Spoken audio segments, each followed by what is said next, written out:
Hello guys, আসসালামু আলাইকুম। সবাই কেমন আছেন? আশা করি আলহামদুলিল্লাহ সবাই ভালো আছে।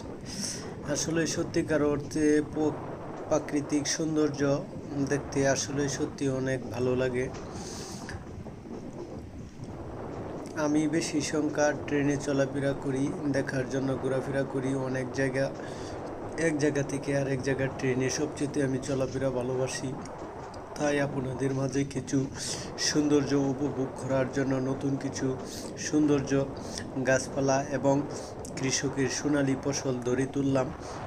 যদি আপনারা এত অক্লান্ত পরিশ্রমের সোনালী ফসল সুন্দরভাবে গড়ে তুলতে পারেন, তাহলে অবশ্যই আপনারা খুশির সহিত এবং সম্মানের সহিত আনন্দের সহিত মেতে উঠবেন। অবশ্যই এই আশাটা আমার ভিতরে এবং আপনাদের ভিতরেও আছে।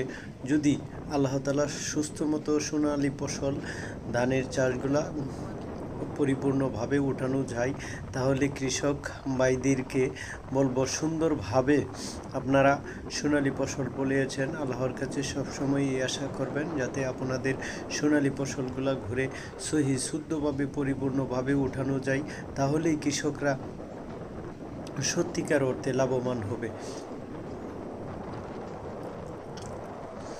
আজকে আসলে অনেক সৌন্দর্য দৃশ্যটা দেখার মতো একটি জায়গা।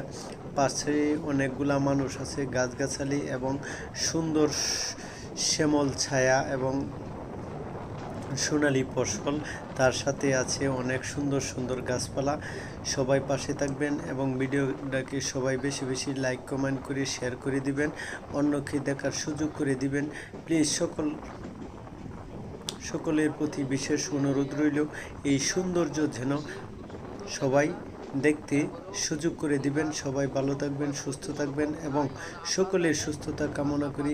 সবাই যাতে এই ভিডিওটাকে বেশি বেশি শেয়ার এবং লাইক করে দিবেন, অন্যকে দেখার সুযোগ করে দিবেন, যাতে অন্যরাও এই ভিডিওটা দেখে বুঝতে পারে যে আমি যে সৌন্দর্য, প্রাকৃতিক সৌন্দর্য ধরে তুলেছি এবং কৃষকের সোনালী ফসল ধরে তুলেছি, তার জন্য কৃষকেও খুশি এবং বাংলাদেশের এবং দেশ এবং দেশের বাইরে যতগুলা ফেসবুক সম্মানিত ব্যক্তিরা আছেন বা অন্য ব্যক্তিরা আছেন, বিভিন্ন কোয়ালিটির বা বিভিন্ন শ্রেণী পেশার লোকেরা আছেন, সকলেই দেখবেন ভালো করে এবং ভিডিওটাকে শেয়ার করে দিবেন, অন্যকে দেখার সুযোগ করে দিবেন। প্রাকৃতিক সৌন্দর্যগুলি অনেক আসলে সত্যিকার অর্থে অনেক সুন্দর, যদিও অনেকেই সময় পায় না বা সময় মেনটেন করতে পারে না দেখার জন্য বা ঘোরার জন্য।